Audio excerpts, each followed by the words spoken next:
Hey guys, Luke here and welcome back to Season 4, Episode 1 of the James Hart Career Mode. Now, this series is in high demand. I kept getting comments on all my other videos saying, when is James Hart coming back? Can you bring James Hart back? Are you going to do Be a Pro still? And of course, I'm going to do Be a Pro still. It is the most popular series on Rugby League Live 3 by far compared to any other series. It's just Be a Pro is just what everyone wants to see. And that's just not for me, that's for Insane and, all other Rugby League Live 3 YouTubers. So 100% it was always in the works to come back. In fact, I had actually recorded this a little while ago, this gameplay. I haven't recorded the whole season as of now, but I recorded all the nines a long time ago, probably right after I played the last game against the Storm in the finals last season. But you can see the Sharks actually got a fair few signings. I think Isaac Luke was one that I noticed, Peter Hiku as well. We're getting to the point where it was the same with the Tiger series. A lot of teams have got way different sides what they would in real life, so it is kind of hard to keep up with where everybody is. But in terms of our Bulldogs lineup, it actually is pretty decent. I think Moses and Byer left a few seasons ago. Obviously Clemens left. I'm trying to think of anyone else. You can see Josh Reynolds and Hogginson are still there, which is good. It's nice to keep their halves combinations intact. And I'm not sure if Daniel Mortimer is still there. He played a little bit last year. I believe they've signed this Zach Strasser guy from the Broncos. He was once looking at playing 5'8" a few years ago, but never did. And what a tackle that was from James Hart. Absolutely floored him just there. And we are up to an 87 rated, I should mention. And we did play the Nines last season. We didn't play very, very well at all. We actually we got smashed. I don't even think we got out of the group stage. I think we might have lost all 3 games as well. But coming into this season, I was much more confident. We had a great preseason. And you can see here, Josh Reynolds picks up an intercept.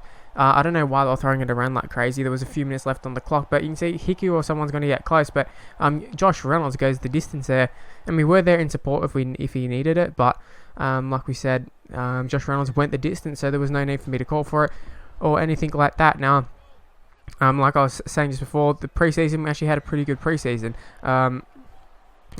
And in terms of pretty good preseason, I mean, our player training, that sort of stuff. And we are up to 87 rated, like I said, and that was where we were at the end of last season. And the Nines is a perfect chance to get cheap game boost. You can see here, Sharks spreading it early, and we're waiting for that last pass. I don't know who it is goes through, maybe Joel Thompson or someone, but we do run them down and come up with a big tackle. And following up with that, there would be another play here. They take a little run. It's Isaac Luke. They throw the pass there, and it's the same person we just tackled. Actually, looks kind of like Boyd Cordner or someone.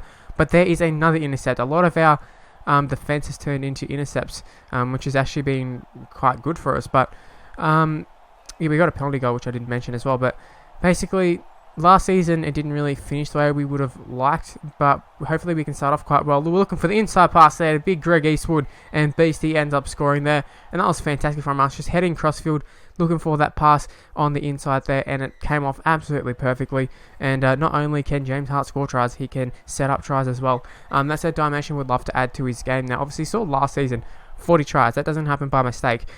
We've got a try-scoring freak on our hands here with James Hart, but ball playing, that sort of stuff, it's been getting better, but we're looking to try and make it a lot better if we can. Now, I don't expect him to be no halves player, and why would you need to be a halves player when you can just score the try yourself? I think it's pretty simple stuff there, but if we can, as you can see right there, putting them through a perfect hole, that was phenomenal play there from James Hart, and especially on your own goal line sort of thing. That was quite a risky play, but it came off very, very well. Yeah, Sharks making another break and another tackle around the legs. Defense has been a lot better this season. It's definitely noticeable. The higher you get, the better your defense and that sort of stuff, but you do still miss some of those silly tackles. But you can see there, we come up with a proper arm pin tackle just there. And it's the 5th tackle. They're going to put in a bomb, and then it's going to be over towards the winger. Can the Sharks get it? They knock it back to their own winger, and the winger cannot do the spectacular put down. He is no Josh Mans or whatever. He can't jump into the corner. No, Curtis Rona is probably the better option there, but actually was quite poor from their winger. Who knows what would have happened had they got the ball down? Would have been a little bit of a nervy finish, but I suppose we had quite a lead. We had the 2 tries plus a penalty goal, and I think we would have been okay. But a 14-0 victory. It's a very, very good performance from us, and we picked up a try as well with Josh Reynolds scoring the other one from an intercept. And as I was going to say before, I touched on it a little bit earlier. Last season we didn't finish off as great as we would have liked, but what was nice last season was towards back end of the season, we started to play well as a team rather than just James Hart dominating. So it was nice. Hopefully we can continue that, and hopefully the team can start performing. As you saw last episode, it was a team performance rather than James Hart going through and scoring all the points, which was quite nice. Now, there's nothing wrong with James Hart scoring all the points. Obviously, he is a freak and probably the best player in the NRL currently, although he never gets picked for Australia or New South Wales or anything. But stats say that he's probably the best player. So there's nothing wrong with passing it to James Hart. It's working out pretty well. But for us to win a premiership, we need to have more than just James Hart playing well, and I think we've got that. I think we've got that this year. I think we'll go pretty well. But it has been a pretty eventful start. You saw Roosters right from the get-go having a bit of an attack there, and you see we come across and we have a pathetic attempt. We went for the diving tackle and they just swerved at the last second. But for some reason, Chad Townsend, the greatest of all time, 5'8" in the world, halfback, whatever, just one of the greatest halves of all time, he ends up just missing the bonus points for some reason. That's one thing that they haven't done too well in this game. They haven't really programmed it that the players should go for the bonus points we're on offer, because it's obvious that he should have, and the bonus points is exactly what we're going to take. We're just on the inside there, straight around two of us a check, and there you go, we got a try, and we put the Bulldogs ahead after they kicked the goal from right in front there. It is Trent Hodkinson still kicking the goals, and I just got to say, I really love those sort of tries, just the ones where you're backing up on the inside sort of thing. It wasn't an offload because we were looking for the pass, and right there we did make a strategic play to not attempt to play at the ball, because I thought chances are if I go for that, it's going to result in either us picking up the ball with our foot on the line, or we're going to pick it up and step out or get thrown over the sideline. So we decided to wait for them to pick it up and then go for it. But it's still a bit of a lengthy clip there. You saw they have a lot of players moving the ball around, but that was half time. Basically, we put in a kick.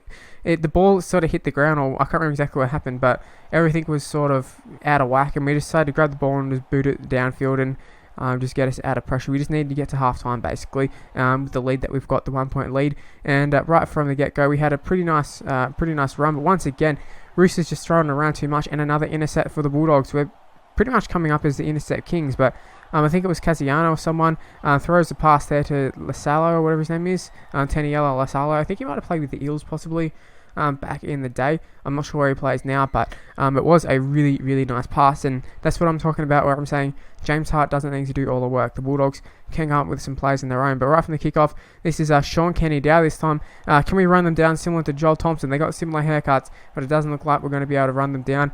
We did gain on them a touch, only a little bit, but it wasn't enough to catch Sean Kenny-Dow. And Kenny-Dow is a very, very fast player. He's a good player, so there's no shame in not being able to run him down. It's just a matter of us sort of getting suckered in to try and make the tackles, and we don't need to. We just need to sit back at the fullback position and just do the work there, and this is exactly what the fullback should be doing. Getting on the back end of tries, and I'll say on the back end, but we created it out of nothing really, and we took it around. Tuivasa-Sheck, like he wasn't even there. And Tuivasa-Sheck, he must work on his defense because he's been absolutely pathetic against us this game. And Trent Hodkinson kicks the goal, 3 from 3. And we're looking to just seal the game right here. See James Hart, he's just turning around looking for the gap there, and there was the gap, but there was a great tackle by the Roosters, and then that did result in I think we put in a grubber which went dead, and then there was the 20-meter restart, and straight from that we decided that we were going to try and come and put on a big hit, try and spur on the boys a little bit.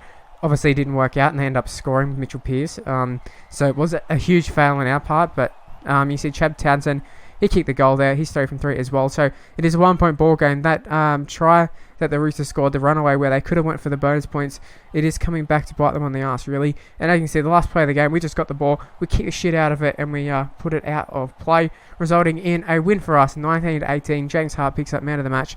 94 points for us. Not really our best game, but it is a good game nonetheless. And we still pick up man of the match. You see Mitchell Pearce is the best for the Roosters.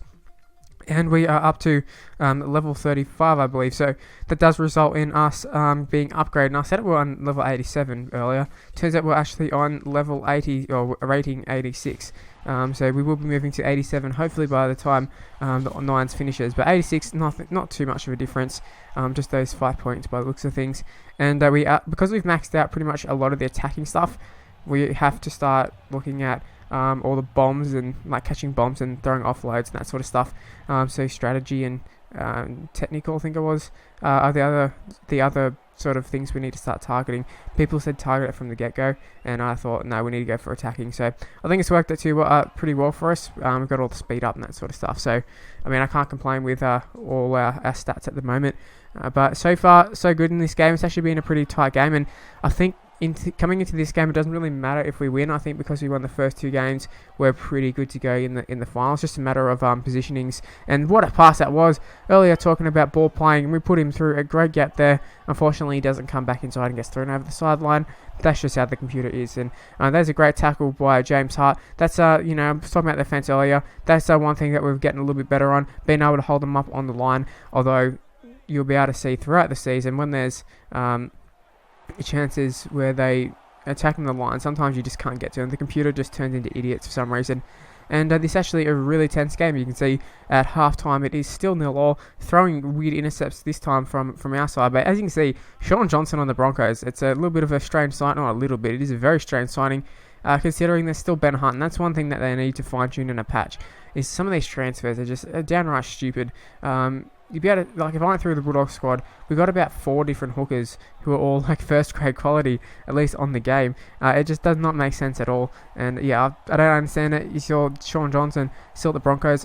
He's at the Broncos, and I think Ben Hunt was still there. And they won't form a combination because Ben Hunt's a halfback on the game. It will just be Sean Johnson and then Ben Hunt on the bench. But he's going to try and get run down there from Darius Boyd, who's run us down a fair few times, and they're going to run us down as well. But we try to cut back on the inside. And that's a great tackle by the Broncos. They're as lucky that there were 2 players there rather than the 1. But Josh Morris out of dummy half. He goes over and he scores. And for some reason, Josh Morris on the bench. I would personally have Josh Morris starting in the 9s. But hey, what can you do? I'm not the coach. I'm only the coach of the Tigers. But Trent Hodgkinson, he kicks the goal. Puts us ahead 6-0. And we're well on our way to a victory. You can see it's very late on. They're making a break down the edge there. And we come across and make a pretty crucial tackle. Now they're making a bit of a break here. Bulldogs, this is what I'm talking about. Making our own chances. And James Hart through a gap, looking for Josh Reynolds there. But we couldn't pass it because we thought there was going to be possibly an intercept there. We didn't want to throw it. But we do win the ball back, and this is a perfect chance for us. We throw the pass immediately, and it looks like there's going to be a try there. I think it is Tyrone Phillips there, and he scores. The number 3, I'm not sure why he's around number 3, but he's playing wing on this game. And yes, we end up pretty much securing the game there. Hodgkinson kicks the goal, 2 from 2 this game. He's actually had a really good episode overall in terms of goal kicking. But I don't know if that's Milford or I don't know who that was going through the gap there. But we ran them down with ease, and they had no chance of going the distance. And this should be the last play of the game. You see, they're going to make another break, this time hitting the edge. And we're going to have to try and make another great tackle. And that's exactly what we do. James Hart comes up with a big play there. And he's a big-time player by the looks of things, at least in the 9s. The 9s suits our game style perfectly. Lots of space. We should be scoring a lot of tries. And with the finals coming up, that's exactly what we're looking to do. Hopefully take the game into our own hands if needed. But yeah, you can see completions aren't great. We need to get that in check. But for the most part, great performances. We've got man of the match every game, so I can't complain. Anyways, that's where this video is going to end. Hopefully you did enjoy it. If you did, please leave a like, subscribe to my channel, follow me on Twitter at Mr. Luke MRT, Facebook page in the description below, and I'll see you for my next video. Bye guys.